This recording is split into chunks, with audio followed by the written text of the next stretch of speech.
Hello there. Now, I keep saying our society is broken, and the latest shoplifting stats show just that. Shoplifting cost us £2.2 billion in the financial year 2023 to 2024 and is growing relentlessly every single year. And that cost goes on your shopping bill, despite retailers spending £1.8 billion to try and prevent it. And that bill also goes on your shopping bill. We are paying for our own destruction. But worryingly, violence and abuse against retail staff increased by 50% to over 2,000 incidents a day, says the British Retail Consortium. So who's doing this? Is this a failure of our woke education system? A failure of our woke justice system? Parental failure? Or is it derived from somewhere else? Also, bear in mind it seems to have increased since the old-fashioned methods of reprimand that the woke call uncivilized were outlawed. Anyway, here's what the BRC said.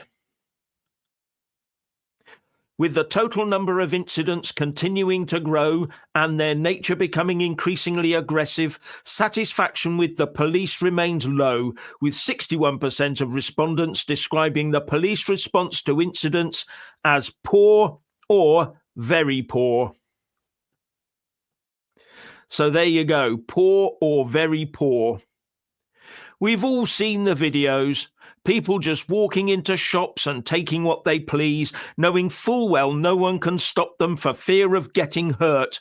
And the police won't do anything as they are too busy hunting down the mythical far right. And it is far easier to hand out crime numbers for insurance claims, knowing that the retailer will just have to charge those who do pay more or go bankrupt. But hey, who in authority cares? In fact, the woke brigade view this sort of theft as a form of wealth redistribution, especially if the goods end up in the hands of newcomers. And here's what Helen Dickinson, chief executive of the British Retail Consortium, said. Retail crime is spiralling out of control. Every day this continues, criminals are getting bolder and more aggressive. With little faith in police attendance, criminals feel they have license to steal, threaten, assault, and abuse. And it goes on to say that only 3% of people said the police response was excellent. The first time in 5 years that any retailer had rated it so high.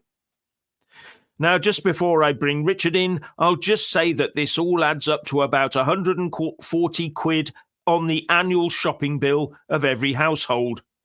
That's on top of the soon-to-be hugely hiked council tax bill that includes the amount you pay the police to stop this sort of crime. They obviously need more money for the rainbow paint for their vehicles. So I'll just bring in Richard now, see what he has to say about this. Thank you, Jeff. Well, I think we need to have much more rainbow paint for these vehicles. It's good and proper. We all know this. And also, I've had enough of all this racist talk about shoplifting crime figures going up. It's nonsense. This is totally far right, and shame on you for bringing this up there, Jeffrey. Yes, indeed. I mean, you'd swear that there'd been a demographical change in this country, for goodness sake.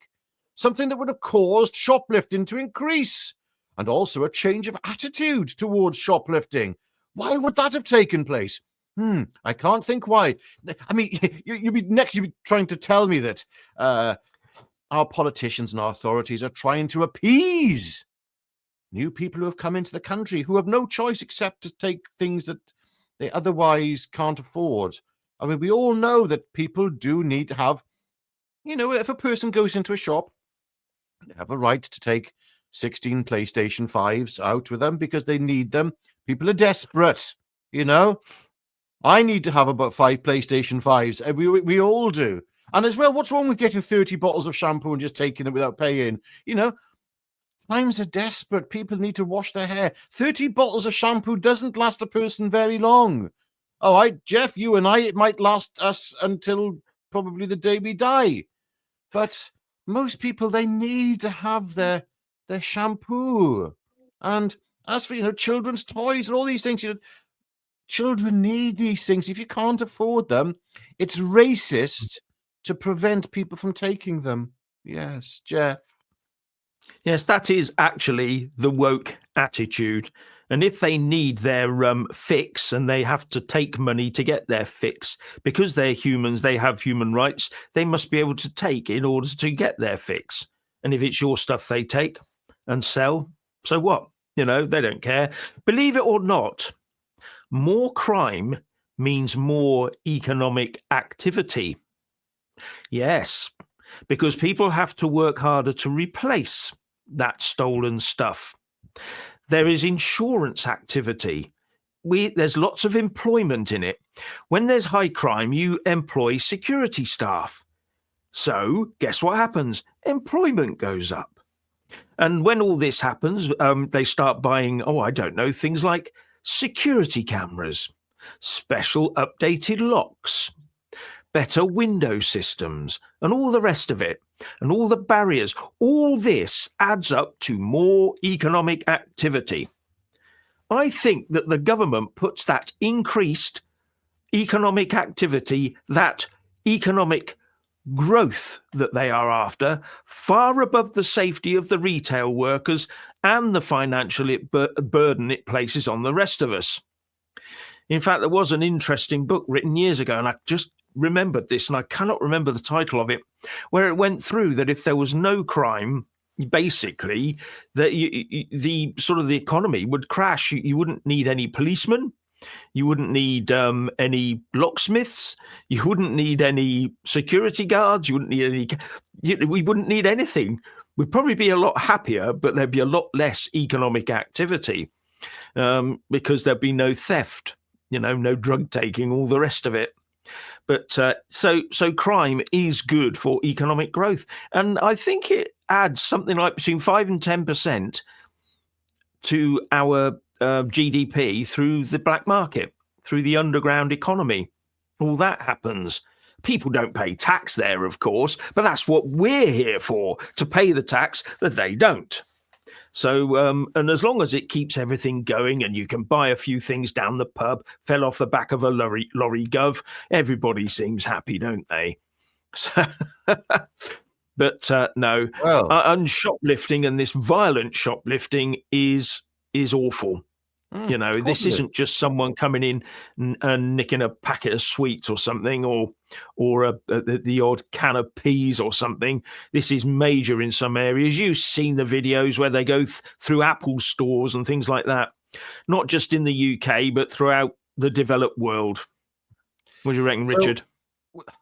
So effectively, what you're saying is, I mean, we know we have a debt-based monetary supply, okay? So we also have potentially a crime-based economy. Wow, that's a phenomenal concept. I mean, but don't forget though, crime is a cultural thing. You can't deny people their cultures. We're very welcoming. I mean, King Charles said we need to be welcoming of other people's beliefs and inclusivity. Well, inclusivity, that means people who come from cultures with very high crime rates, then we must be inclusive of that. I mean, Jeff, I don't see what the problem is. I really don't. Yes, there's also sort of corruption stuff and bribery and stuff like that. Yeah. Then in some countries, it's not frowned upon. It's just accepted that if you've got the money to pay a public official to get things done, then you just pay the money to the public official to get things done for you.